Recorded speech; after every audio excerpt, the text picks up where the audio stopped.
What is going on, everybody? Welcome to Chips and Dish here on the All About the Birds / AAT Sports Network. We're still getting used to the switch up there. I am your host, Chip at Chip for the Birds. We do this each and every single Monday night. I am joined tonight by, as Jason already said, the co-host of Drunk on Ice, one of the hosts of Drunk on Broad, Mr. Don Conaway, NHL Teacher of the Year, reigning NHL Teacher of the Year. What's up, buddy? I feel like I haven't seen you. Listen, check the bio, right? Just gotta check the bio. Check the bio, right? There's no blue check marks there, but I have the credentials to be able to start to utilize that as a platform. I gotta tell you, dude, the new music, I'm ready to run through a brick wall, man. Let's go. That's awesome. Well, so we were kept posting up the same old music, and some of the social media sites were like, no, you can't use that. It's too lit. So I said, yo, Johnny, can you get me some better music? And he went, drop it. I dropped it like it's hot, and he did. That's awesome. And that's what happened. I love it. So we have the new music. It is officially appropriate. We're good to go. Let's talk about sponsorships real quick. Let's get this out of the way so that we can talk about all the wonderful things that are happening. AAT Sports Network is sponsored by a lot of great places. Statement Games, fun, free twist on fantasy sports. I did not go 3-0 this week. I think I went 2-1, and this game is actually mattering a little bit. So make sure you're checking them out or listening to Mike Bauer because he'll help you out.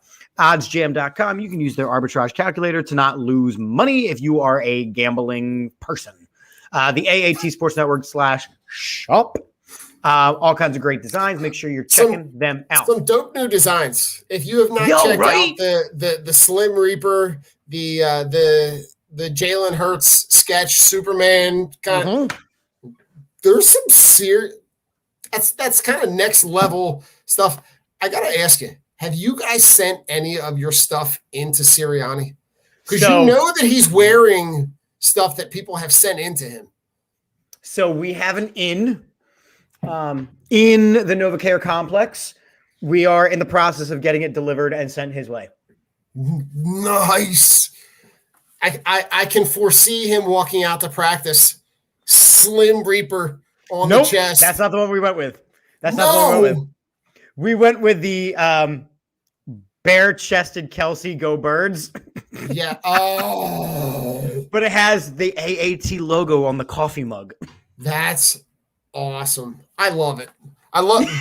Listen, I will tell you, and listen, I went out and saw you guys, at your pregame show in Quakertown. If you have not been out, the environment is incredible. Yeah. Shout out to the West End. The food is incredible. There's free stuff being given away. They gave away a Jalen Hurts jersey and a Manscaped kit. Not for nothing. The Manscaped kit went first to a group of teenage boys, which was classic. It was amazing. The amount of shock they had on their face was amazing. So we like Don said, we had two big prizes this week. We had the Manscaped kit, which is valued over like $200, by the way. Didn't know that. And then we had a Jalen Hurts jersey. And the first ticket we picked was these kids. We're like, all right, just take the jersey. He's like, nah, I want the Manscaped kit. And then you look over at their table and they're like sifting through like, what does this do? What does this do? It was hysterical. It was awesome. I got to tell you, being there, seeing that in person, I would have never believed it if I saw it, but it was incredible. And it was a ton of fun. So it was. I would highly encourage anybody who's thinking of going out. And what I would say is like, go out and spend the day. Like go there at 11, get there at 11:30, order some food, hang out, and then be there and just hang out for the game. Cause it's just a ton of fun. It was a good time. Also partnered with La Terrain Luxury Watches. Use the code AATBirds to check out for 10% off. And as we just said, Manscaped.com is partnered with AAT Birds. Use the code AATBirds for 20% off and free shipping and checkout. And I know Don is especially excited because at the end of the show tonight, we will be dropping the brand new October Manscaped commercial. It's ridiculous. If you could only see people, the behind the scenes video, I think at one point we might have to screen record that just to put it out there. I might just take a picture of it. It's an instant classic. Let's just say that. What's going on, Adam? Adam is just chiming in, Mr. Chip and Mr. Conway. What's going on? Hey, listen, Adam is the podcast super fan. Shout out to Adam for chiming in for everybody's stuff. Chiming in for retweeting it like he's awesome. So, Adam, thank you. Chris, I know you tune into a lot of our Drunk on Broad stuff, so thank you for tuning in. We truly appreciate it. Yeah, Jason, just wait, because this one is it's pretty ridiculous. Well, it's here's our first segue. So our next live pregame show is for the Raiders game. And for those of you who are not really tuned into social media, y'all, John Gruden just resigned. Like, done. Adam Schefter's talking about it right now. Yeah, I mean, listen. After the comments that came out, and listen, years ago, decades ago, however long ago, there is not a time and a place for any of that to be the face of a franchise. And listen, it's part of the reason why I think Urban Meyer's days are number 2. Agreed. I think he's on. He has lost that locker room. If you've heard some of the comments coming out of Jacksonville, the him canceling the team meeting and then scheduling all those individual, position group meetings to then explain to the team that way rather than take ownership and accountability for it. He lost that so much more than that. It's like the him not riding back with the team so that he could do it was so much more. So wrong on so many levels than everything else. So yeah, as Adam Mack says here, Urban Meyer not being the first coach fired this season is shocking. Yes, I think that we're in the process of seeing some guys who got away with a lot of things, whether it was 10 years ago, whether it was in college, and now. We are in a time where you really have to act a certain type of way, especially in positions of leadership. Well, everything is instantaneous. Everything is visible. And the way that I feel like the way that I think about it is like you have to operate as though someone is filming you all the time because everyone's got a camera in their pocket. Everyone is going to be able to record whatever you're doing. So if you are out in public, you need to act as though you are the head of the Jacksonville Jaguars. Now, listen, John Gruden stuff is not current. This is stuff that happened way back in the day, but no place for anything that John Gruden did stand for. And I got to be honest, it wouldn't surprise me if he just kind of fades off. He's done. He will never get another coaching job. He'll never get an NFL broadcast job. Maybe he'll be a podcaster somewhere. Not anytime soon. Not anytime soon. I think that this might be the last straw. But listen, we're going to get into the NFL stuff a little bit toward the back end. I want to talk about some other things because we've been spending a lot of time here on Chips and Dish talking about only football, and I refuse to do it. I say nay to just football. There are other sports. We don't have to talk about the Phillies because they're done. They got a new hitting coach, Nito. Sweet. Score. We way still to got to replace solve that pitching problem. Yeah, way to solve. Good job, Phillies. Yeah, look, the Phillies are an absolute hot mess. I know they said they want to win now, and there's some things that they can I speak on that for like 30 seconds? I'll give you 32. If you want to see how far away the Phillies are from actually being any moment of viable, watch the Major League playoffs right now. Yeah. Like, just tune in to the Major League playoffs. If you were watching the Dodgers Cardinals series, right? That 1-game playoff.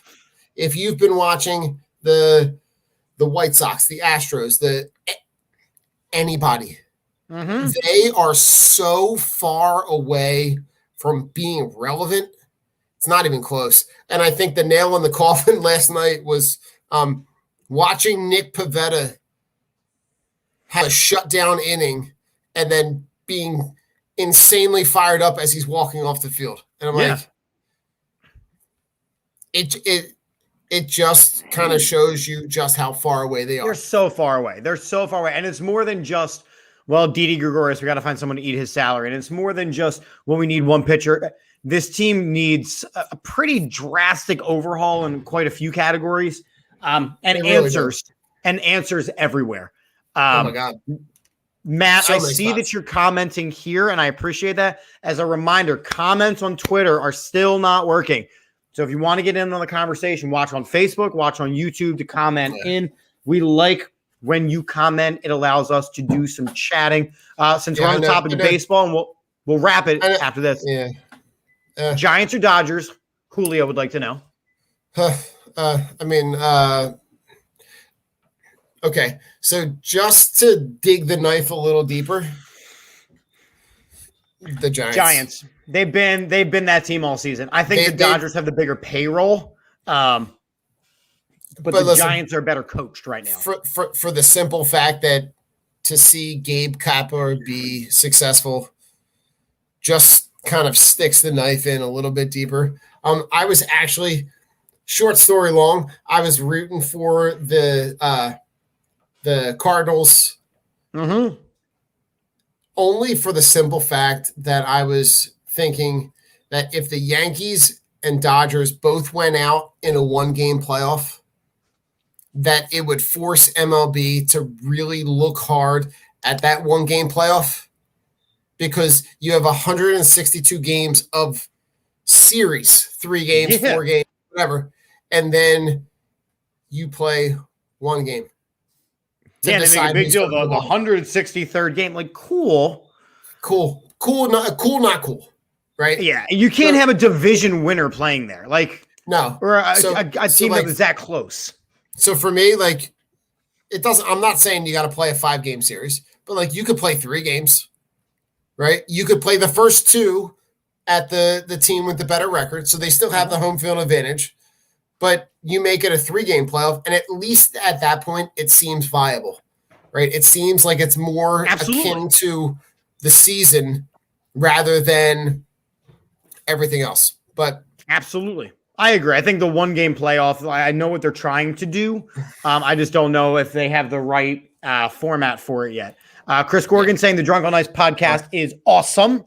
I know. I listened in. I was very excited. We're going to talk some hockey in just a little while because I apparently today got entered into a fantasy hockey league. You did, and so did I. And it's akin to the Golden Mike League. So it's a group of people that either report on or talk hockey. So sure, and then me, whose team name is Hockey IDK. Hockey IDK. I love it. That's awesome. That'll be me.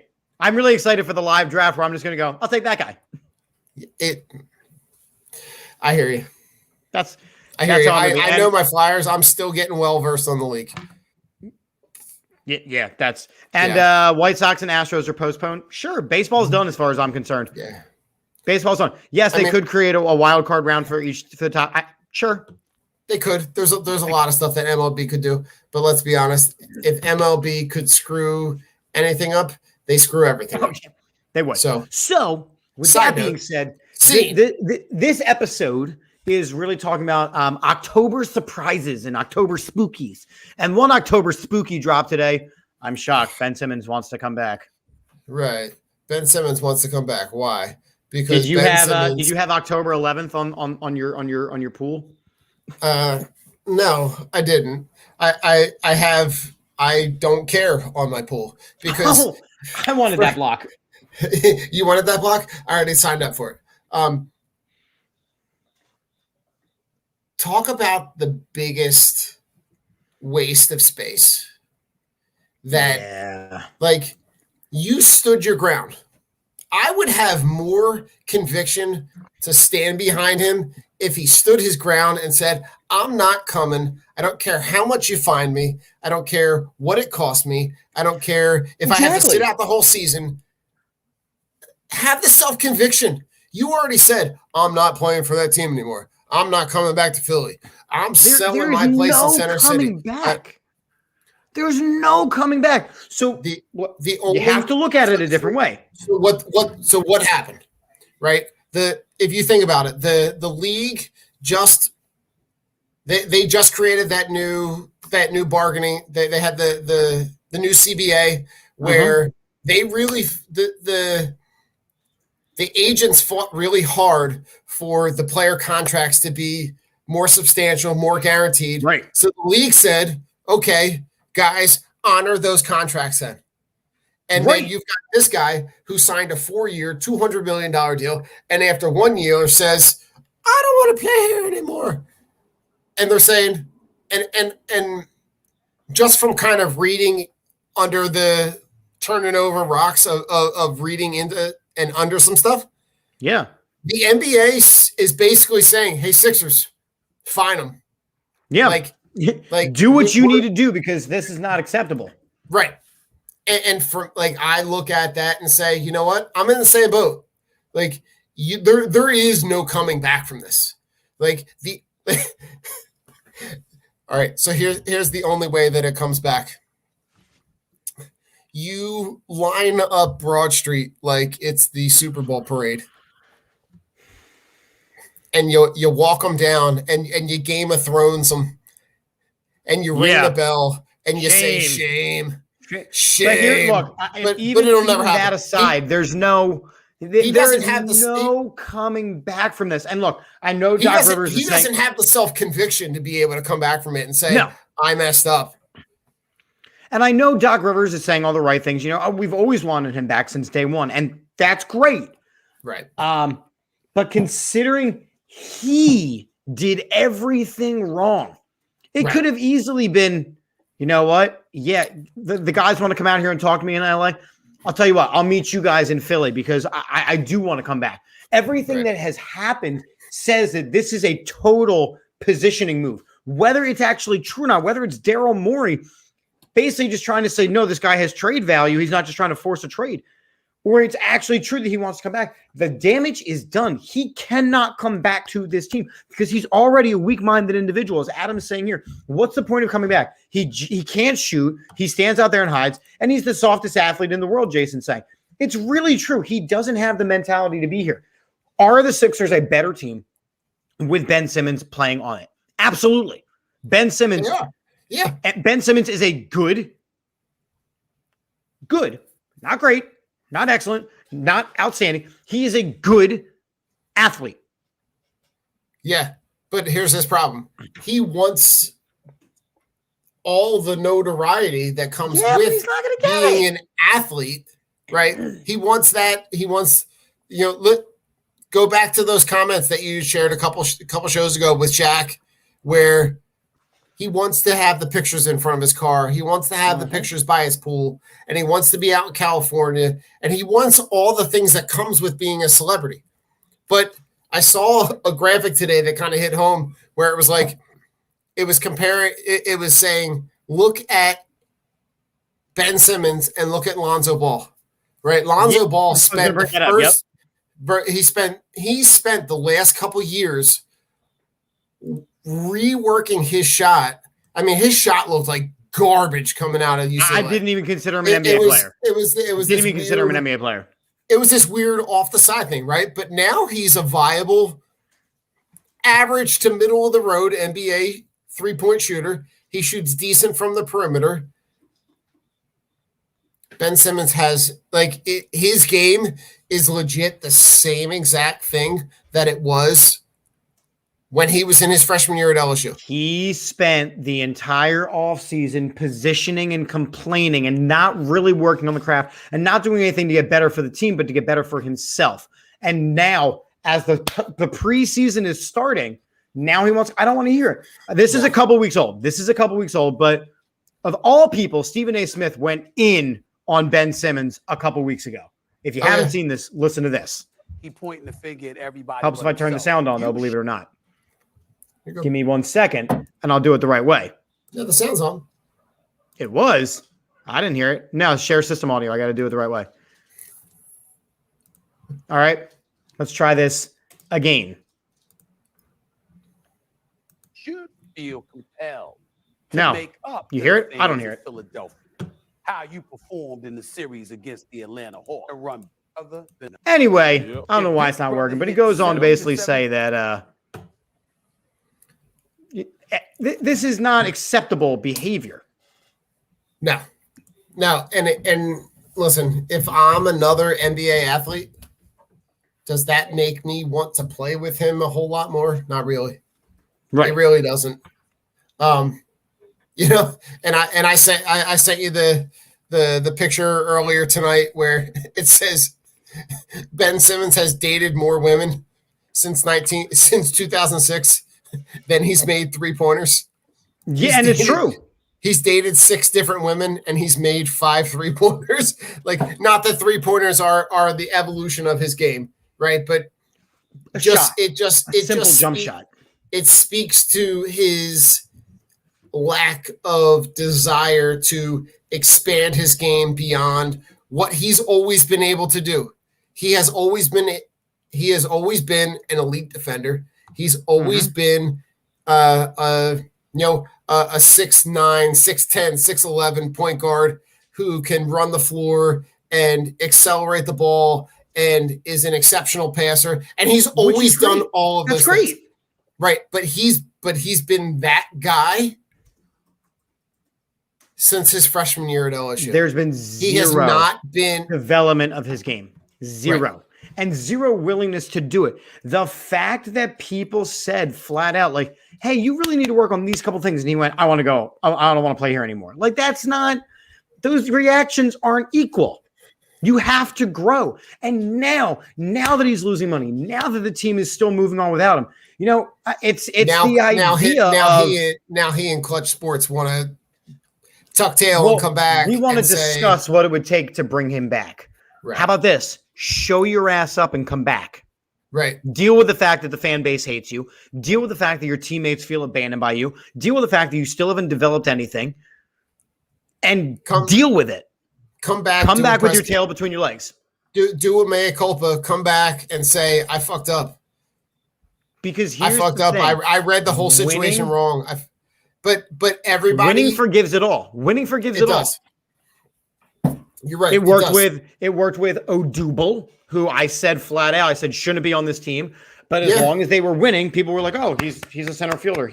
You can stretch into the fact that, you know, he deserves to be certain places. That's not what this is. This is a superstar, a face of the franchise. There have been thousands and thousands of dollars spent on your jersey by this fan base. Millions. Jason, I agree. I don't think you can bring him back. Neither do I. However, they're going to try because they have to try to trade him. Right. So listen, here's the deal, is that he has burned so many bridges at this point that you would think they can't bring him back. But if he shows up, is he a DMP, sit on the end of the bench until you figure something out? I don't know. Like if he comes back, then what do you do? I think that Jason's point here is important, though, right? Because Embiid already gave a press conference, right?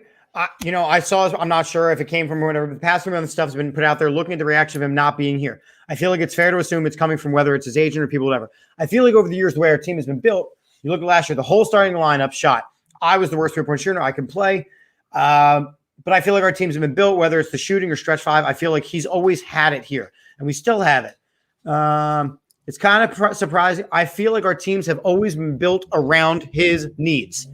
It was kind of surprising to see. We'll say that. Even going back to, the reason we signed Al Horford, we got rid of Jimmy, which I still think it was a mistake just to make sure he needed the ball in his hands, and that's the decision they made. Like I said, it's surprising, but I'm focused on the guys that are here. It's disappointing. It's disrespectful to all the guys that are out here fighting for their lives. Some rely to stay successful in the league, make money, but you're always going to have a spot in the league just because you're on a winning team and you contributed. Embiid did not pull any punches a couple of weeks ago. No, and listen, if he comes back, I don't expect him to. He's never been one to kind of hold his tongue, and that's the thing that I want to focus on with that is like, if he comes back, I hope they give him a ton of crap. I hope they hold him accountable. Will that be done out in public? I don't think so.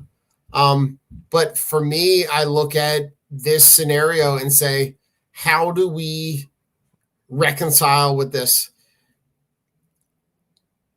I don't think there is. I don't think there's a way that you reconcile this in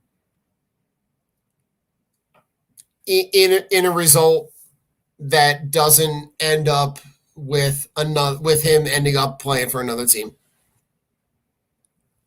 I think that part of the thing that they have to do at this point is they do have to figure out how they can make it so that he is a tradable figure. Because at this point, he's not. At this point, he's not a tradable figure. That's the key. What he's done over the course of the last couple of months is devalued himself as an asset. So far. So does it make like, because if you look at what we were talking about when these trade rumors first started coming up, what are the names we're talking about?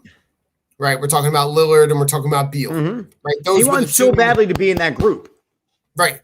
But he wants badly to be in that group, but he is the type of player that will never work hard enough to be in that group. He will always be that guy that's on the outside being like, let me in.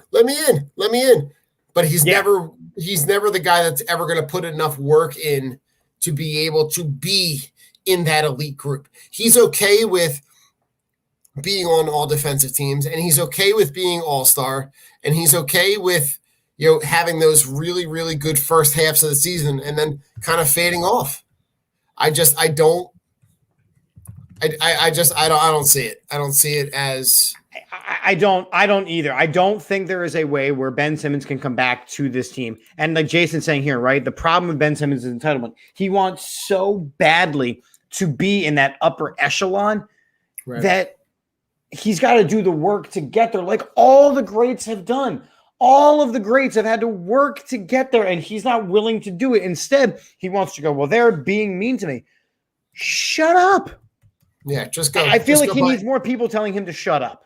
Here's and I think Brett Brown being the coach when he first came in the league, I think it was a curse, right? I think it because he had familiarity with his family, because he coached his dad. I think there was a different. It was not a coach-player relationship. No, I feel like it was not. The relationship between the two of them was very different. So Matt's got a great comment here. Everybody wants to be a millionaire, but nobody wants to work for it. That's it. I think if he were, let me see, how do I say this? If Brett Brown weren't his coach right out of the chute, I think you may have seen a different player evolve. I think that's all of them. I think that's all of them, though. Look, Brett Brown was great to navigate through the process. But at that point, when the process was over, you still having a coach with the process attitude and going, listen, just, thanks for showing up. Right. Thanks for showing up today. No, dude, it's your job. It's your job. Right. So I don't want to look, we're going to continue to talk about this. You are a co-host now of a great new podcast called Drunk on Ice, which just sounds fun personally. It's been, in collaborating with Jason, it's been a lot of fun. It's been a lot of to kind of focus in, to kind of narrow focus. Your show that we've done a couple times, the Drunk on Bro show is kind of a very broad spectrum show, so it normally hits a lot of this. It's kind of nice to be able to kind of hyper focus into one specific sport and then really kind of dive deep into what you can expect from this season. So, so again, I still am the proud bragger of the not knowing diddly squiddly about hockey. I understand they got Rasmus Rastaputin, whatever dude's name. Dude, I'm really excited for him. He looks like a straight up hockey player. Yeah, that absolutely. dude is a beast. So I'm excited to watch him. I'm excited to watch, Carter Hart play a little better with the better defense in front of him. But everything I've seen from the preseason, and this is where I bring you in with the expectations here. Everything I've seen from the preseason is that offensively, this team is still not where they need to be. They're still not shooting a goal. They're still just dumping and going, that's it. What do we need to expect from this Flyers team starting on Friday night at the home opener that Adam's going to be at? Nice.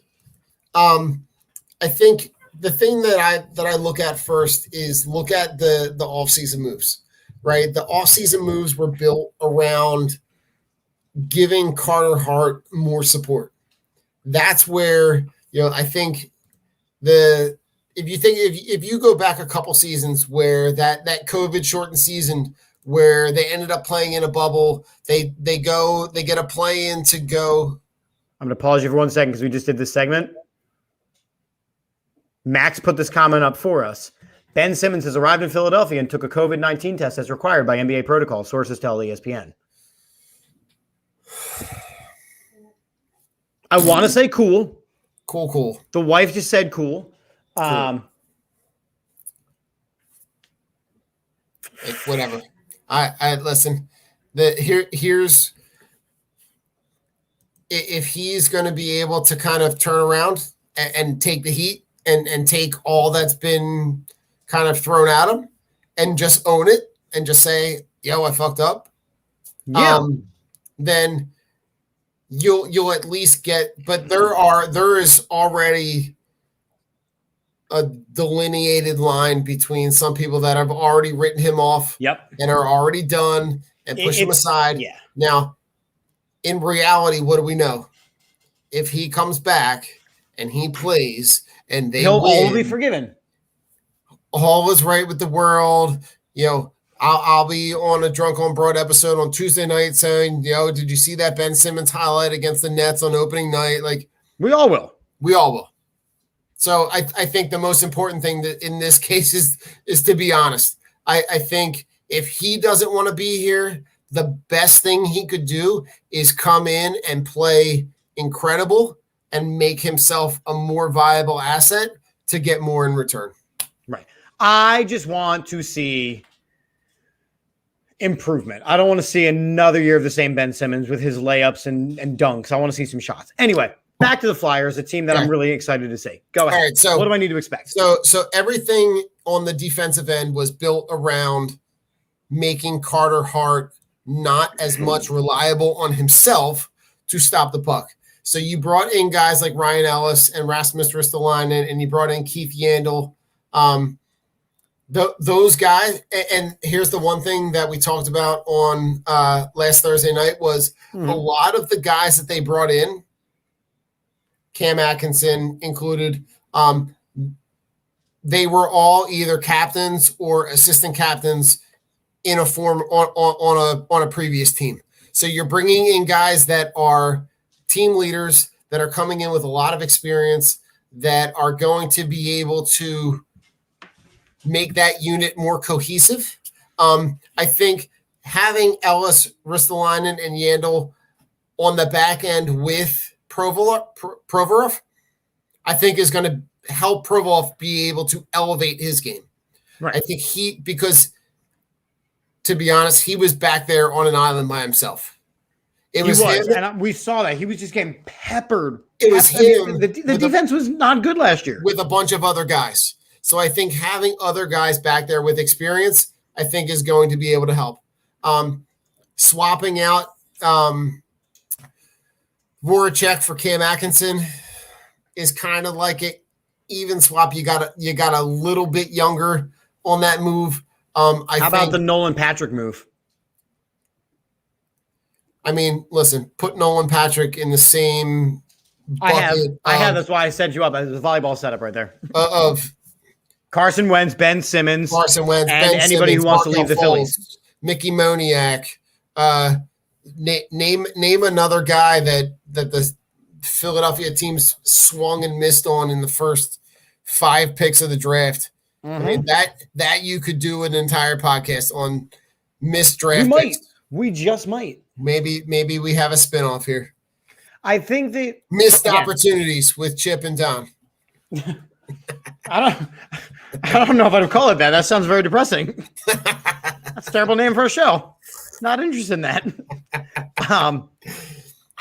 But I think the layman, right? The layman over here looking at this team, I think they've got better defensively, which was a horrific struggle for this team. Absolutely.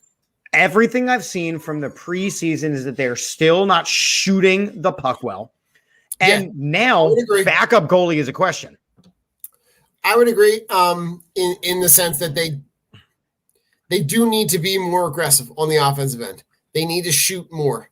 If you look at their you're looking at Couturier and Giroux and Konechny in terms of that first line. I think you've got to look at them and say you got to shoot. When you're on the ice, you got to pepper the net with shots front to back. And then I think one of the additions that might kind of go under the radar is Derek Broussard. I think he's a guy who, he's going to be your second line center. He's going to be a guy who's kind of paired with Farabee and Atkinson. Those you've got to rely on your first 2 groups to be able to make sure to create scoring opportunities. And you're right. And that only comes with shooting the puck. You got to shoot the puck. You got to shoot your shot. That should have been the name of the show. You got to shoot your shot. Shoot your shot. I love it. Ben Simmons doesn't shoot his shot. He's back in Philly now. I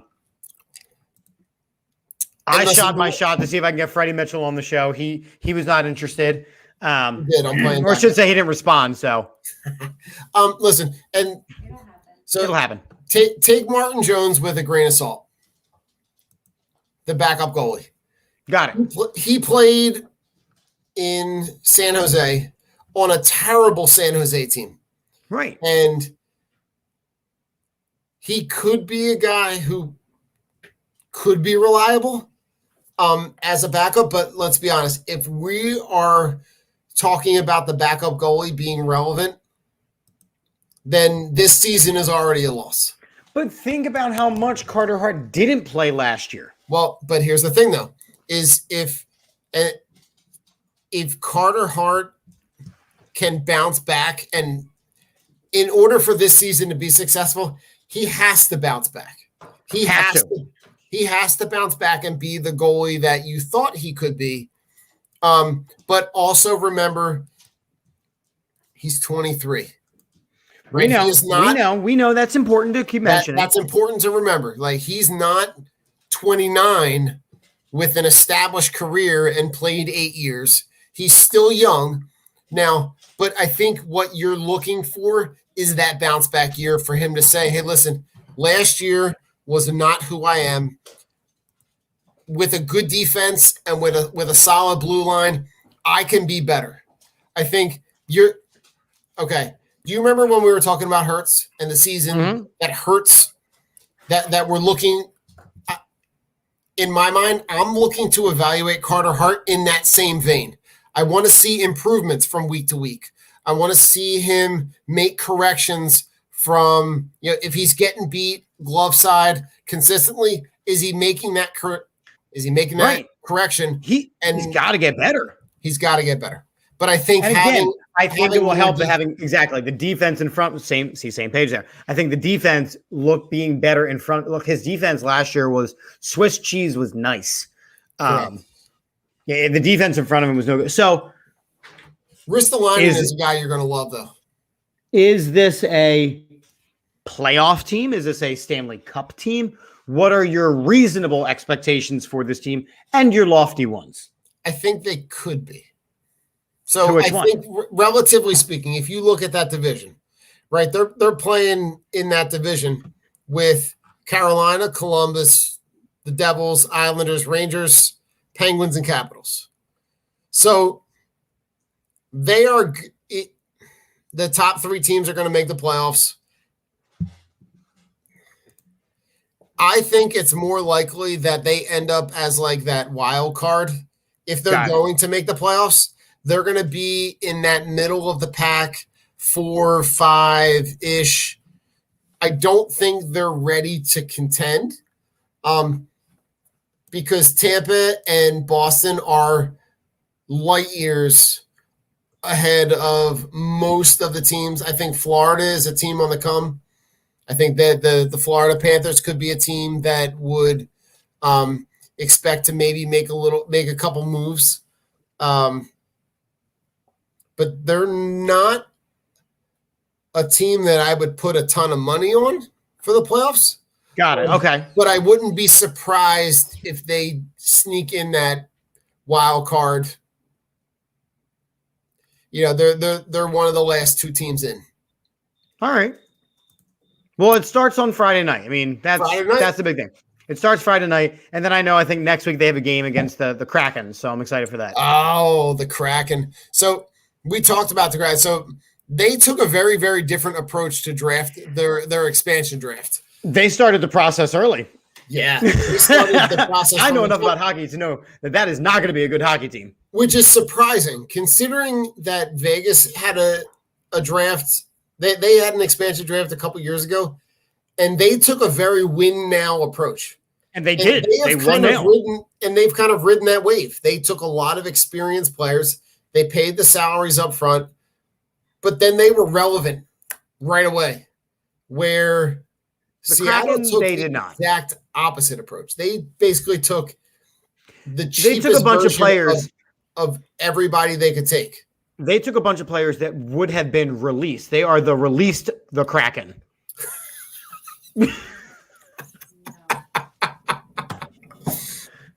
That's awesome. As Kraken's #1 fan, I can make that joke. But listen, Carter Hart has to have an incredible bounce back year if this team has any aspirations of being relevant. A guy that you want to keep your eye on, Lindblom. Oh yeah, I think Lindblom. He's healthy now from the cancer. Coming back healthy. I think he could have a chance if he has a decent year. Could be like comeback player of the year, and could be vital to making this offense relevant. I like it. I'm here for it. I'm going to watch it. You know what I watched yesterday? What'd you watch? I watched the Eagles win a game. That's what I'm talking about. Oh, that's a segue right there, baby. That's what I'm talking about. The Philadelphia Eagles won a game. All of us at the West End predicted that the Philadelphia Eagles would win yesterday because, look, the Carolina Panthers were not a good football team.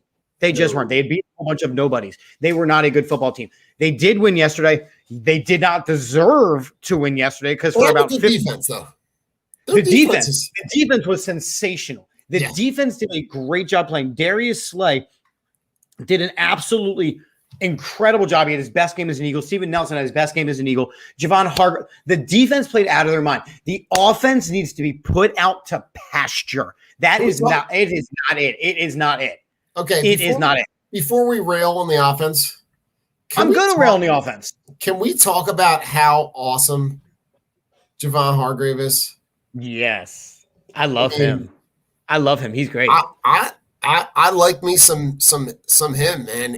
He's playing like the guy we signed. You're seeing everything they saw when they signed him.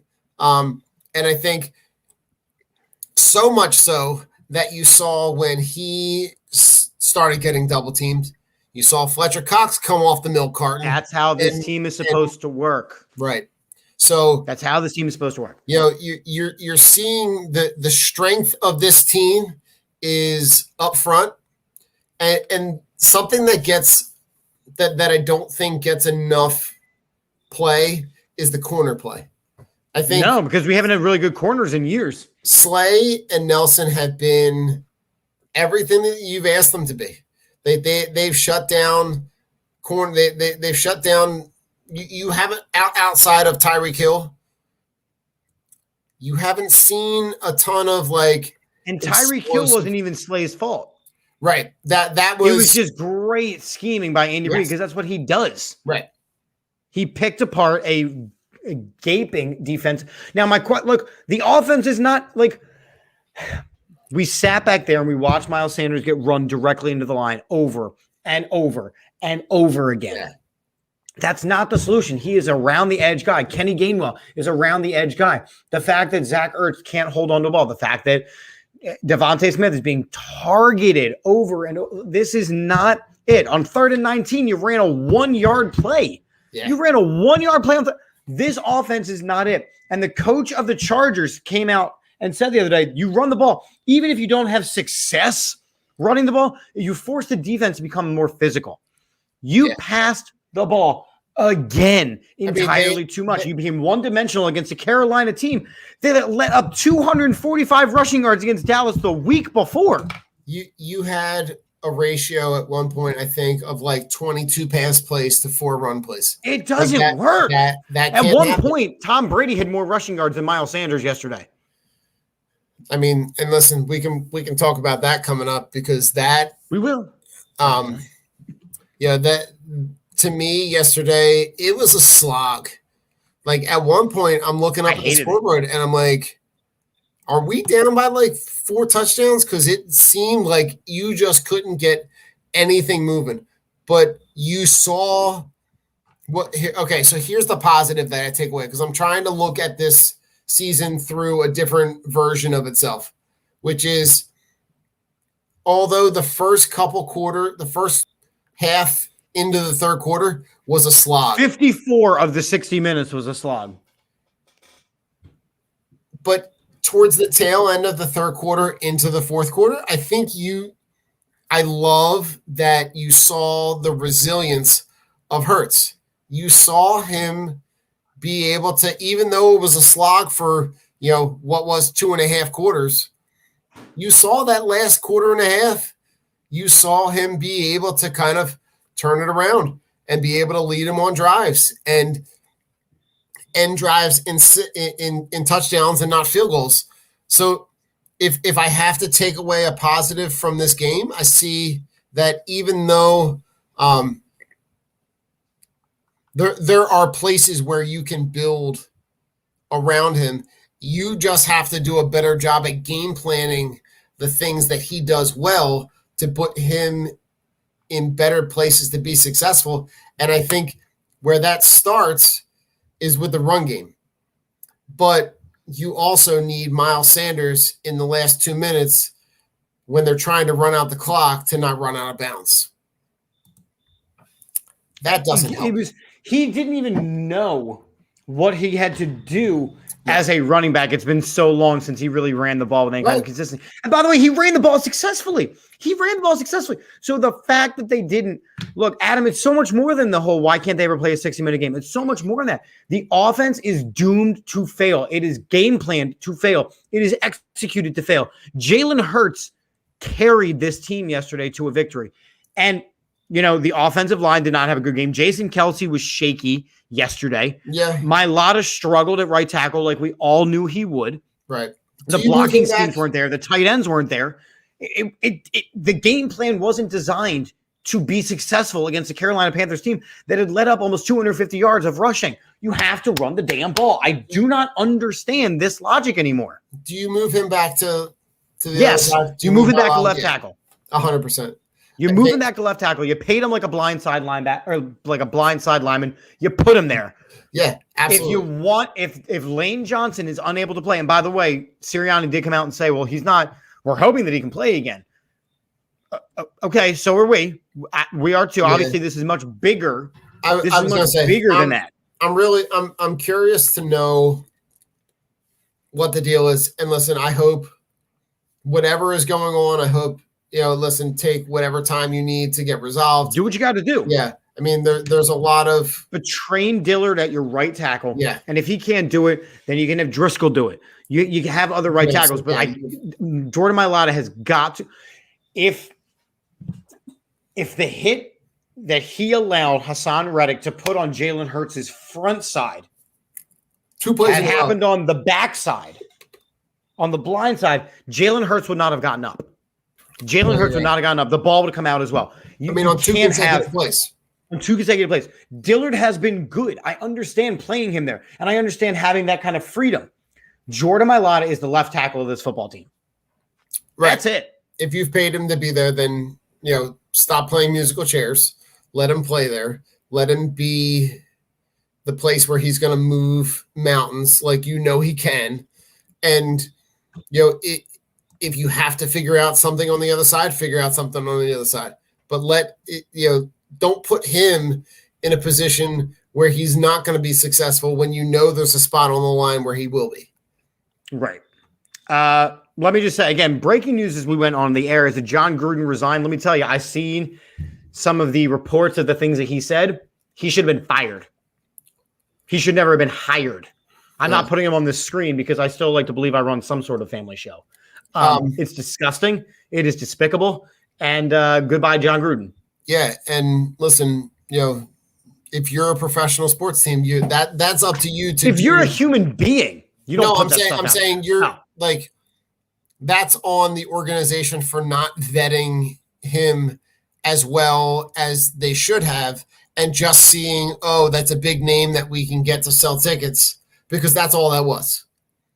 Right. But as a human, you can go route somewhere, because the stuff that I saw is 100% viable, or not viable. What am I trying to say here? Negative, horrible, terrible, no good, very bad. It's just I haven't seen any of the latest stuff that's come out, but I'm sure it's horrible. Yeah, it's not going to work as a human being. All right. I have held her in waiting long enough. I don't even want to talk about it. You're not going to talk. Well, maybe you will. I don't know.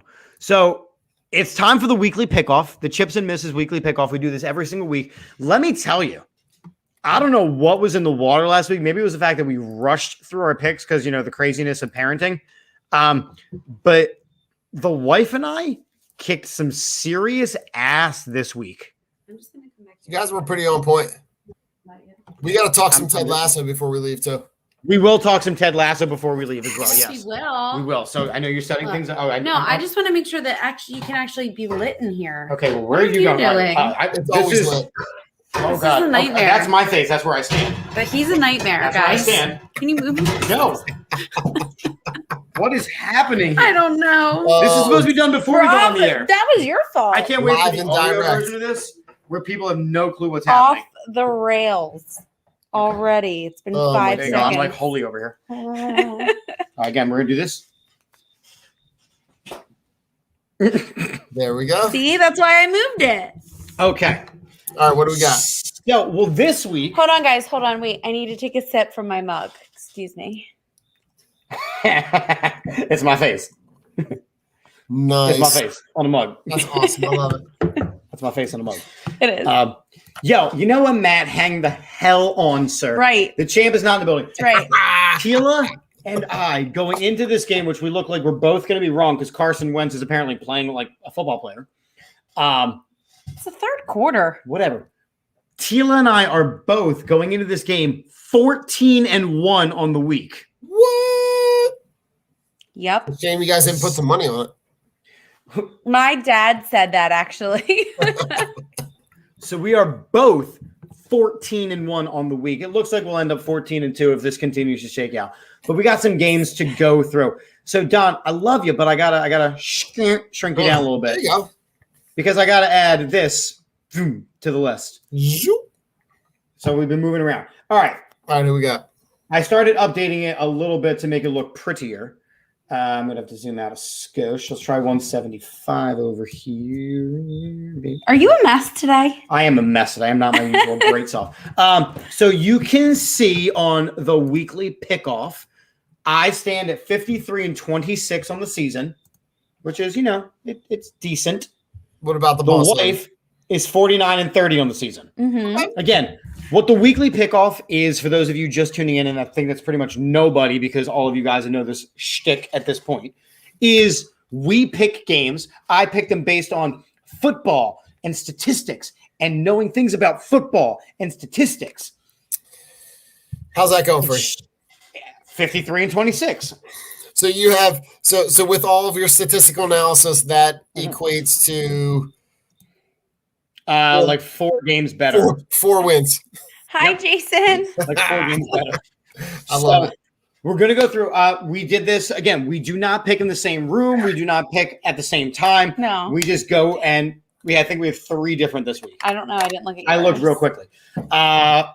And just a complete side note. Oh, you're on the floor. Welcome to the next away game that they're at the West End.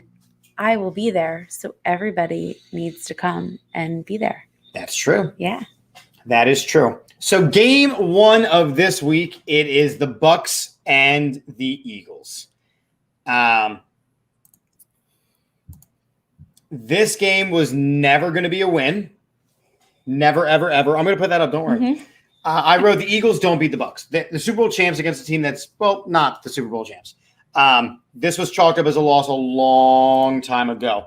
And for the first time, It's true.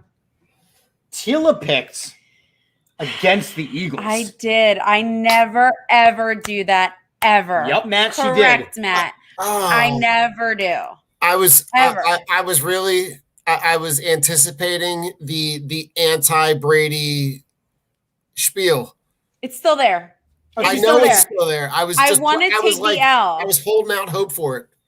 I want to take the L, but I really don't think with the team in this current state, not to say that they're not improving, not to say that next year won't be great, but where they are right this second, I don't see them beating the Bucs. And I hope I'm wrong, and I hope that I do. I really just hope that I put that there so they would win, but we'll see what happens. Because this past weekend, I mean, I picked the Panthers. I picked the Eagles over the Panthers too. The defense played better. I mean, he looked. we'll see. I mean, he looked every bit of like 24 instead of 44. I can't move around that well now. No. And I'm 10 years his younger. So that's one we agree on.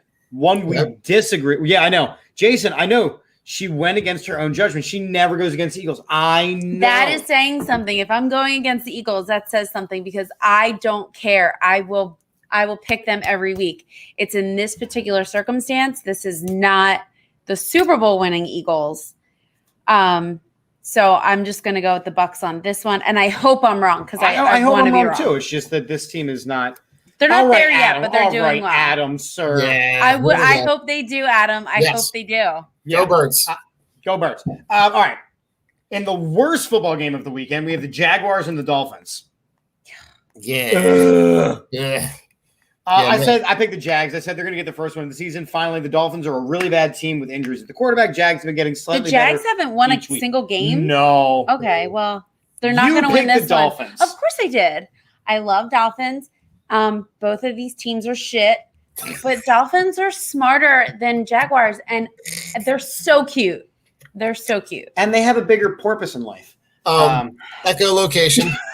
Thank God that this game is being played. This game is so bad that they're playing it in a completely different continent.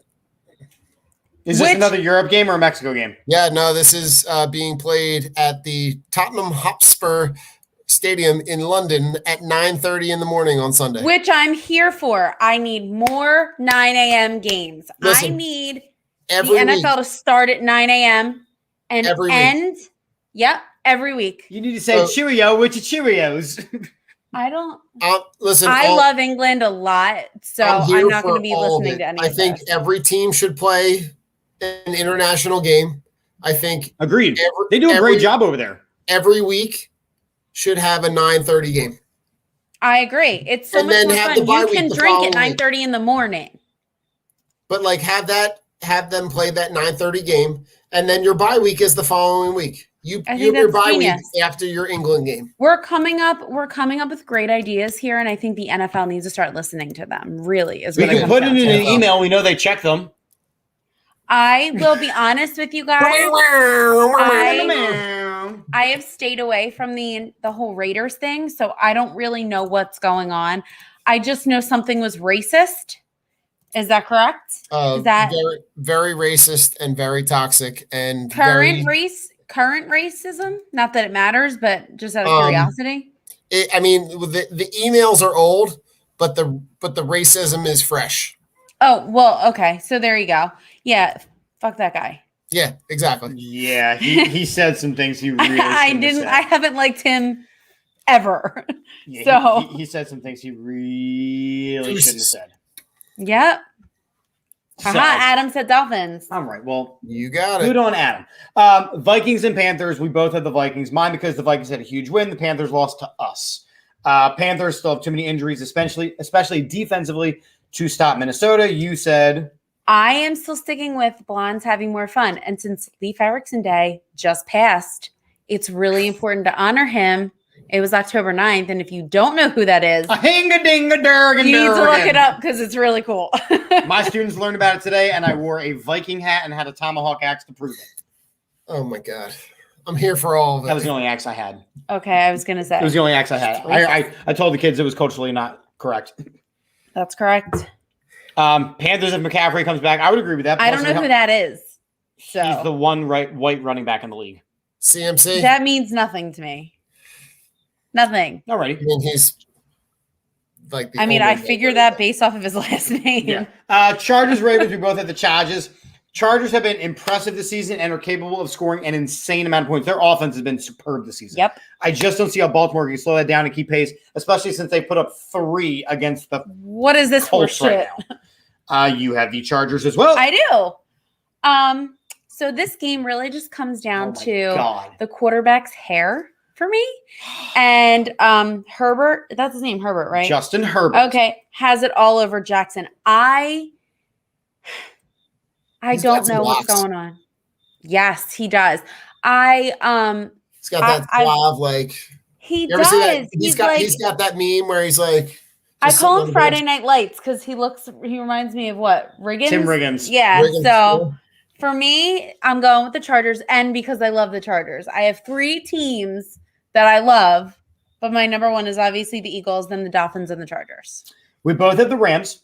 This one's going to be an absolute bloodbath. Even if the Giants were healthy and they hadn't lost Daniel Jones, they hadn't lost fingers crossed, and they hadn't lost Saquon Barkley, and they hadn't lost Kadarius Toney, and they hadn't lost all these players. I don't know who they are. It still wouldn't be a win. The Rams are in a different class, and they'll beat them by at least 20. That might be my Uleka luck. And originally, I started typing ha ha ha, but then I saw you wrote ha ha. I did delete the ha ha ha's. I'd never pick the Giants. I hate them more than Dallas. No, I do personally, especially that bullshit that they were putting on this past weekend, where the one guy went after the Dallas player, punch him in the face. I'm sorry, that's Kadarius Toney. Well, you suck, so get over it and move on. Plus, you love Jason Garrett, the coach of the Cowboys, who's now the coach of one of the coaches on the Giants. I hate that man so much. He is the worst. His eyebrows, his face. I don't like it. Just don't like your face. If he wound up coaching, what's his name? Who's that guy that I don't like? Which one? The blonde That guy. list is growing. No, it's not the blonde one. No, Cole Beasley. Cole Beasley. If he coached him, I would not be surprised. Side note, at all. He's an asshole. He did coach Cole Beasley when he was in Dallas. No, He not did. him. Not him. He won all the games. Not Gonzaga. He didn't play for Gonzaga. He played for Gonzaga. What are you talking about now? Gonzaga, no, we're talking hoops. No. Who's the guy that is the? Somebody tell me. Trevor Lawrence. Thank you, Thank Matt. you. Matt, Somebody pays Matt watches the attention. show enough to know that I hate That's Trevor right. Lawrence. That's right. And you hate See? Trevor Lawrence. That means so much to me. Thank you, Matt. Knew. Matt knew. Yes. You weren't using words in the English language, and you threw Gonzaga out of nowhere. I don't I thought know. you were talking about Mike Barrera's basketball No, I was show. not. Barrera's buckets. Bloop, little drop right there. We differ on this one, the Texans and the Colts. And who gives a crap? This game's going to suck. Right, I don't want to pick the Colts. Texans played really well last weekend. They may be struggling. They may be starting to figure stuff out while the Colts are doomed because of the ginger snaps counter. The ginger's snap counter. I love what I did there. Ginger snaps. Cookies. Texans win. Fuck him as long as he plays. Right, and I picked the Colts, which I also never do. Because I called him Karen, apparently. Karen Wentz. Karen Yo, Wentz. he is a Karen. I know. To win every once in a while. So if he wins this one, Listen, I'm oh my God. They're about to score a 100-yard touchdown, too. But they were just at the one. Yeah, that's why it's a 99-yard Okay, touchdown. so here's the thing. So I like that logic in the sense where, like, you need them to be good enough that they don't pull Wentz out so that he can play this is what I'm saying. so that you can still get the pick. Because if they suck, that's my point. We need the pick. That's all I care about. Right. If they play and they suck, then those last 4 or 5 weeks they're going to pull him because they're not going to give you a top 10 pick. That's coming back. It's not humble. So for me, I'm like, hey, let's throw him a bone here. That is not a fumble. That's going to come. Yeah, that's going to come back. So hopefully they can score and beat him today. Yeah. All right, we continue. We agree. But next week, we agree on the next 4. Oh my gosh, I'm shocked. So I'm just going to do my 4, then you 4. Okay. All right. So Chiefs over Washington. The Chiefs are not going to be happy that they lost to the Bills, so they're going to stomp on a less capable team. Done. Packers Bears. I got the Packers because they're hitting strides, and after multiple missed field goal attempts, they somehow beat the Bengals. Bears do not even know who their quarterback is going to be. You can't win like that. Bengals are starting to show something. The Lions have a coach that wants to win so badly that he cried. That's right. He cried because I want to win so badly. This is the same coach that talked about breaking and biting kneecaps. And the Cardinals and the Browns. I think the Cardinals are going to win the Super Bowl this year. And oh my God. Browns will make this a great game, though. So that was a travesty that Browns Chargers game was not able to be viewed by most audiences. Agreed. That game was insane. I agree. But the Joe Cardinals, Burrows, I believe, is playing Adam because they checked him out of the hospital. I think he's fine now with his throat. So let's go to me. Let's go to you. So I also think it's going to be the Chiefs, but it was hard for me to make this pick on Indigenous Peoples Day when it's the Chiefs in Washington because one team changed their name and the other team had like really obvious the chopping that occurred last night, right? Sure, it did. Whoa. So I was almost going to pick Washington, but then I remembered that Kirk Cousins is the Washington quarterback. No, he's not. Was he is? He's the quarterback for the Vikings. I don't give a shit. The Vikings. But he was. See, this is why she doesn't throw stats. This is why she doesn't throw stats and player names. But good on you to know that at one point he played for Washington. Right, and I don't like him. So there's 2 things going against him here. So I picked the Chiefs instead. When it comes to the Packers, we know I'm Italian. I'm sorry. What'd you say? What? How'd you say that word? I'm Italian. I know. I don't. I'm saying it to these people. Oh, not how I normally good enough say to know it. your fancy Italian way of saying words with extra letters. You can get right out with that coach. What? Say that word the way that you want to say it. Mozzarella. There is an A at the end. So going Mozzarella. against cheese, thank you, is sacrilegious. So I will not be doing that. There are too many cats in the NFL. There are so many. The Bengals, the Lions, there's other ones, the Panthers. I am so done with this that I just picked the Bengals because I truly do not give a shit. And then for the Cardinals, oh my God, you put that too. yeah, this is a no-brainer. The Cardinals are going to the Super Bowl. There's no. That game could be like the Browns. That's a game. Yeah, that's gonna be a great game. I enjoy watching the Browns, actually. I can see Jason. Yeah. You should put that up. All right. So Jason writes, OMG, she just said Chip can get out with that coach. Crying emoji face, but laughing as she takes a victory sip out of my face, which is available on the AAT Sports Network store. Along with my shirt that I have ordered and will be here shortly. Costume mentality, yes indeed. Yep. So anyway, now do we differ? I believe we do. Adam says the Browns. Yeah, maybe. All right. Next. Sure. No, we don't. Cowboys and Patriots. We both agree Cowboys. Yeah, I think we have 3 difference. All right, so Cowboys, Patriots are beating bad teams and losing to good ones. As much as this hurts, the Cowboys are a really good team. Okay. Broncos and the Raiders. I did this before the firing. I wrote Broncos, if healthy, are a better team on defense. Since Gruden is the offensive guru, apparently at being offensive, they have been distracted. I think this is close, but Denver ekes out a victory behind Bridgewater. I no longer think it's close. I think the Broncos take a team that is distracted and smacks them around.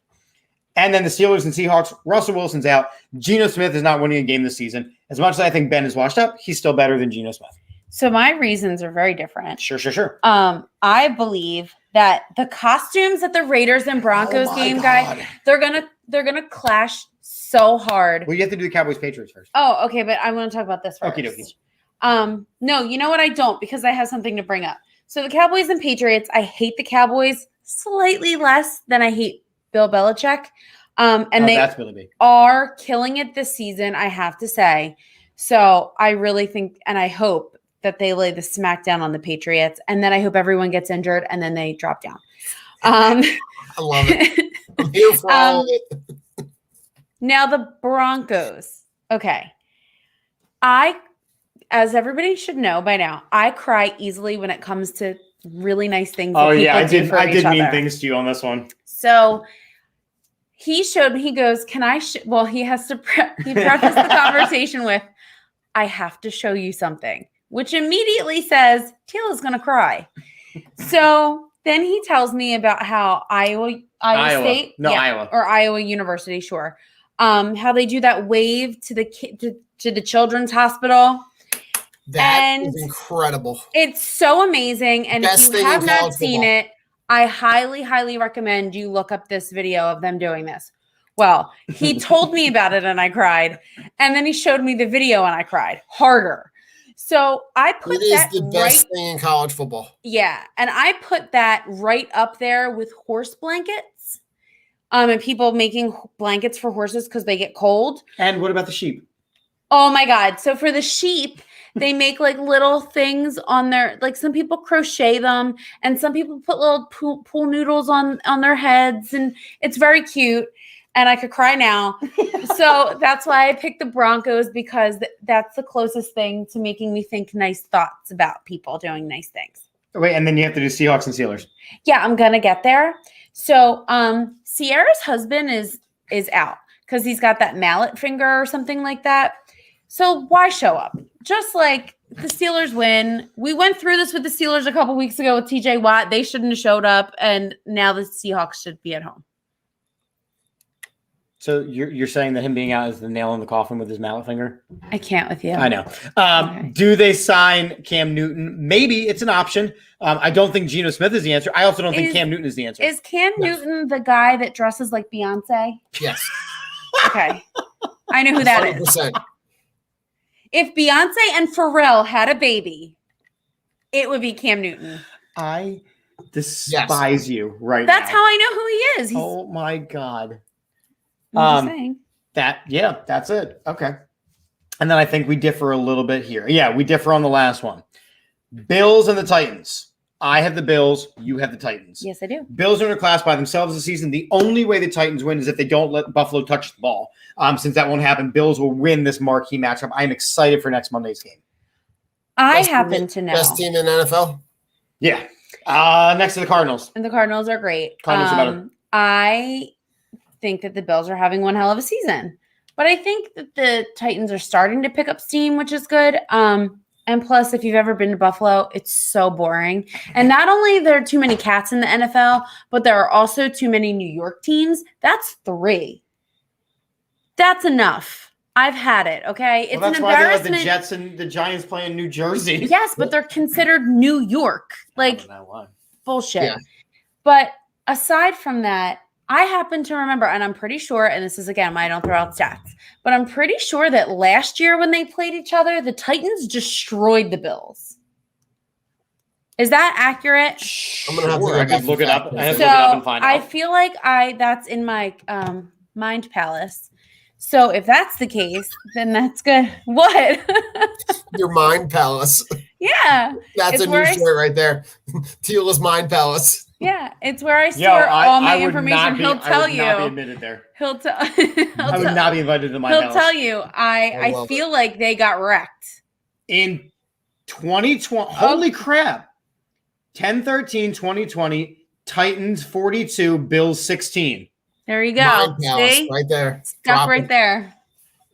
Wow. I don't know. What the F? I don't know. Johnny. I just really remember that. Put Johnny on So- it. I need a shirt. Tila's mind palace. So you're gonna have your own My section. palace. I'm not buying my wife a shirt that says $5 admission. 20? At least 20. $20 is $20. Right, a 20 to 20. No, so that's why I don't know. I switched it up a little bit this week. I just went based on my feelings, which I always do. And when my mom makes sure that I make the disclaimer that I actually do know about football. You do. But that is not how I was going to say vote. That is not how I pick those things. I pick things based off of the way that I feel in that moment. And with that, that's been the weekly pickoff. Again, Oh my God. yeah, it's a I literally turned my back for 2 seconds and they're up 22-3. Yeah. What is going on with the Ravens this season? Are they They're having not a shitty good team. season? They're not a Yeah, good they're team. not They don't have a good quarterback. Sorry, Lamar Jackson's not a good NFL quarterback. He's a Well- good NFL player, but he's not a good NFL quarterback. They're And gonna Carson score Wentz again. just Oh! Interception like a motherfucker. See, on look. the 2-point conversion, Carson Wentz just threw a 2-point. Sorry. I love it. Listen, And with that has been the weekly pickoff. if you're curious as to how I actually watch Oh games, shows. Don, any final thoughts that you have before we wrap things up and then play the new Manscaped commercial? Can we talk Wait, Ted can we- Lasso for half a second? Yeah, we talk for more than half a Absolutely, second. we So can. let's lasso it up. But listen, no spoilers though. No spoilers. Gotta be careful. No spoilers. Veil them. Yes. Mask them with your costume mentality. New best show. It's unbelievable. Incredible show. Great storyline. The character development is incredible. But Oh my gosh. whoever is writing the script Jason Sudeikis writes a lot of them. is gold. And so does is- Brennan Hunt, who's Beard. And Roy Kent, the guy that plays Roy Kent, also writes on the show. I mean, And they have a lot of women writers as well. And Bill It's Lawrence incredible. has And Bill all his Lawrence. hands up in there. Who wrote Scrubs? Mm-hmm. it's incredible. I mean, Not and the fact that this all came off of a commercial. yeah. It's unbelievable. And So cool. the music, Bill Lawrence, I don't know if anybody's watched Scrubs, but Bill Lawrence consistently, whoever is his music director or what Mhm. of whatever, picks the best music for all. It gets you right in the heart. And Oh, absolutely. Ted Lasso, they were doing an interview with Brendan Hunt and oh my God, I don't remember the guy, Brent Goldstein or something. Brett Goldstein, that's it. And they were talking about how Jason Sudeikis is a lot like Ted Lasso because he's pulled from different coaches and different things like that. But that good human nature is like, it's so well done and well written. And it talks about mental health and a little bit about soccer, but like not as much. Yeah, But I enjoy it because I love soccer. Like now I'm really getting into soccer. It puts into perspective like the passion that European countries have for soccer, like we have for football. but putting it in a term where like an American who doesn't live over there can go, oh, I get it. Not only I that, though, understand it.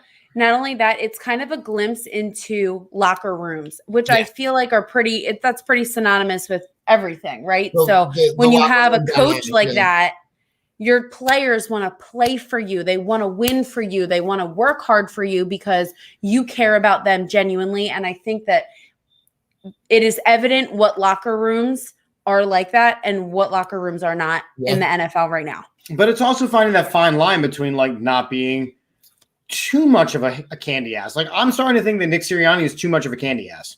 You think? Oh, yes. I do want to bring this up. Nick, who are you? Chip? Lorena Bobbitt. Your name's right there. Chip said yesterday while we're watching the game and the Eagles were losing, oh, that's it. Sirianni has to go. No, that's not what I said. Bullshit, what I said that is was, what he said. I said this could end, if he still has an effort like this, could be a one and done routine. said Sirianni's got to go. And then when he was talking at the post game, he was like, oh, yeah, Sirianni, blah, blah, blah, blah, blah. And I said, I am bringing this up. And he goes, well, I'm an Eagles fan. Are you new? Yeah, like, well, that's true too. Like, no, but that's what you said. Based on what he was doing, I said he could, if he continues at this speed and rate, could easily be a one and done coach.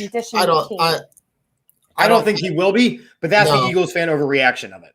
Yes. Well, if you're taking the approach, like if you're drinking the delusional ecto cooler green Kool-Aid, then you're saying, why can't we win now?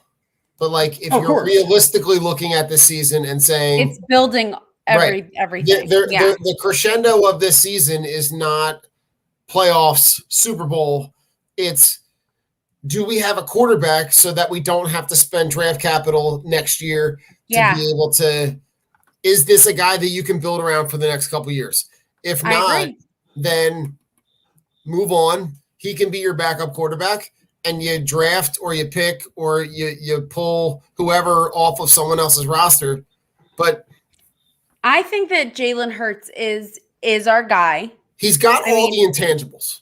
He's definitely shown that he can begin to lead. I think that's a hard thing to come, but the guys want to play for him. I agree with that which too. Means so much, because if you're a quarterback and you can't get your team behind you, it doesn't matter how great you are. It really doesn't. Yeah. Like, he's got all the intangibles.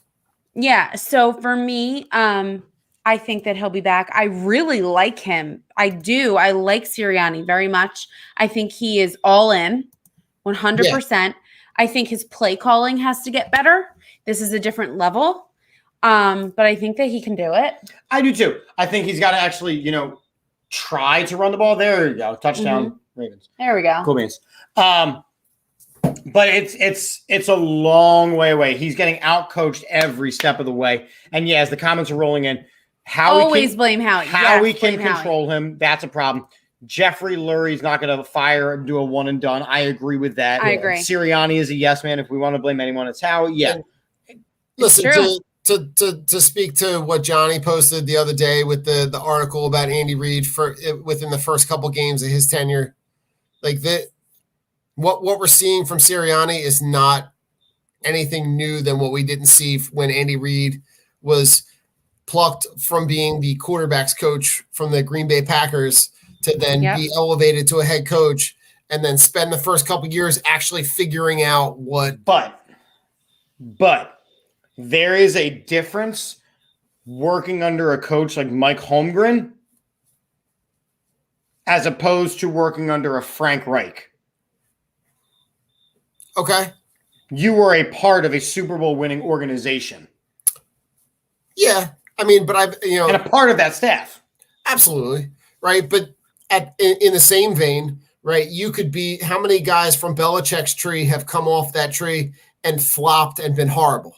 Almost every one of them. Mm-hmm. Right. So like just quite enjoyable. Like, just being remotely associated with a good team and a good organization doesn't necessarily always equate to then going out on your own being successful.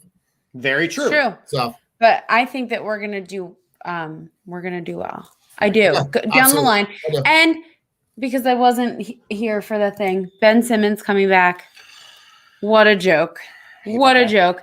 This just tells me, oh, my agent tried everything and he wants his payday. Philadelphia was not fucking around. So now we need to backpedal a little bit and figure out what to do next. This is, I don't feel like getting fined anymore. I told Chip earlier, like if I would have more, I don't know, like more belief in him if he actually just stood pat and said like, yeah, I'm staying here. I'm not playing. I'll take whatever fines you're going to give me because I really don't want to be here. This tells me that he really doesn't.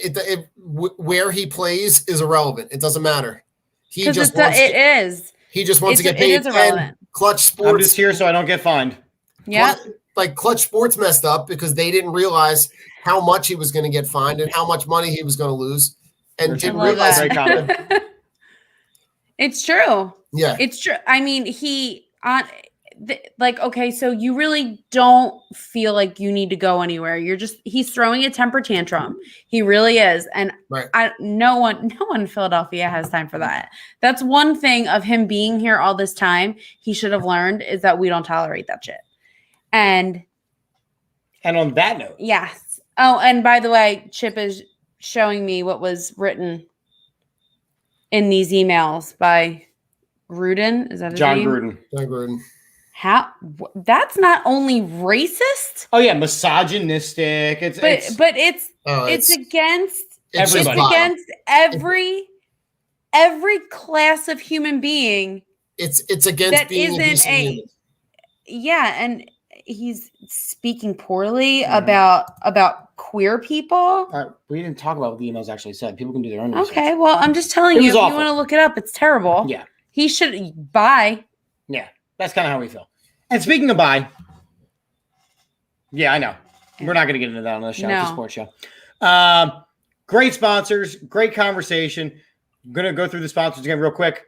Actually, first I'm going to go through the run of the shows. So this week, tomorrow night, Burning Bridges, Jeremy Bridges. Make sure you're checking it out, 10:30. He's going to talk some shit.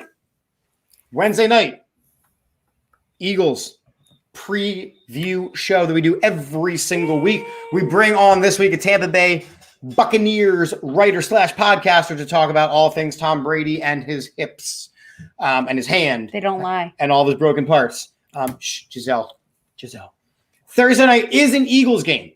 It's going to be a very late Eagles game, so I don't know whether or not there will be a post-game show or not. I do believe Across the Pitch will still air on the network, but we'll have to get back to you on that and let you know unless they switch their times. Friday, Birds, Beers, and BS. And that's all our airing for this week, and then it'll be back to us. Dom, what's your airing schedule this week? So we're doing our weekly show tomorrow night for Drunk on Broad. We'll be on around, I would say, around 8:15, 8:30.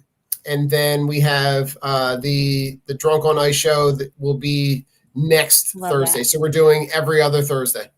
There you go. I love it. So, I love that name too. I know, it's a great name. Listen, it's been a ton of fun to be able to kind of like hyper focus in on one sport. But yeah, no, Jason and I are having a good time, and we're just kind of looking at building some good connections, and maybe get Chip on to talk a little hockey action. For all that hockey knowledge that he has. Hey, who is this guy? All of it. And who is this guy? 99% of the time they're from Canada. Yeah. Canada or Europe or Russia. Yeah, it's a pretty good I'll just keep randomly saying at some points, we're like, let's get it cracking, guys. Let's get it cracking. Oh man, he's gonna get kicked out of Philadelphia for this. I love it. It's a great name. We know, honey. Great fucking name. I love it. So sponsors, real quick, all the links are in the bios. But again, we have Statement Games, fun free twist on fantasy sports. Make sure you check them out. oddsjam.com. Use the arbitrage calculator to not use money. Check out the AATsportsnetwork.com/shop for all the great, amazing, wonderful designs. La Terrain Luxury Watches went over here. Use code AATBirds to check out for 10% off. And last but certainly not least, Manscaped.com is partnered with AAT Birds. Use the code AATBirds for 20% off and free shipping at checkout. And we're about to play the brand new commercial. It is awful. Lee Wonderful. It's great. I recorded it in school. Scary. I recorded it in school, and teachers were walking by going, "Why is blankety blank happening?" I went, "Oh, because I'm recording a commercial about male grooming stuff." And they're like, "No, really?" And I pushed play, and they went, "Oh my God." So we're about to play that. I'm going to take random pictures of Don watching it for the first time because he hasn't seen it, and I know what's about to happen. And as we end every show here on the AAT Sports Network, we end with a very positive "Go Birds!" Go Birds! Go Birds! And as we end every show here on Chips and Dish on Monday nights, we're out of beer, so we're out of here. Sure, Enjoy a brand new commercial about your Halloweeny. Do you know what's spookier than seeing a black cat on Halloween? It's shaving your balls with anything other than Manscaped. When it comes to below-the-waist grooming, there's no need to carve your pumpkins this Halloween because Manscaped is here to upgrade your grooming experience. Go from a bite-sized candy bar to a king-size candy bar and join the 2 million men worldwide by going to manscaped.com for 20% off and free shipping with the code AATBIRDS. Have you ever tried to trim your balls and it turned into a Freddy Krueger film?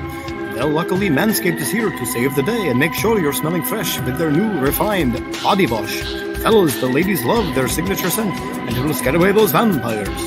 Unlock your confidence with the Performance Package 4.0. Inside, you'll find the holy grail of men's grooming items. They made it easy for you to upgrade your grooming routine. It's a full moon out, and the werewolf in your pants is howling. It's time to tackle that problem with the Lawnmower 4.0. Their finely tuned pube products feature a cutting-edge ceramic blade to reduce grooming accidents thanks to their advanced skin-safe technology. The Lawnmower 4.0 is easily the greatest ball trimmer on the planet. Oh, did I mention this trimmer is waterproof too? This trimmer is a shower essential. The Performance Package 4.0 also includes the Weed Whacker, a total game-changer to your men's hygiene arsenal. Weed Whacker is a nose and ear hair trimmer that provides proprietary skin-safe technology that helps prevent nicks, snags, and tugs in those delicate holes. Seal the deal with Manscaped's liquid formulations, the Crop Preserver Ball Deodorant, and Crop Reviver Ball Toner to make sure your pumpkins stay fresh. Trust me when I say this, fellas, your balls will thank you. Manscaped even threw in 2 free gifts to their Performance Package 4.0, the Manscaped Boxers and the Shed Travel Bag. Bring your comfort and boxers to another level.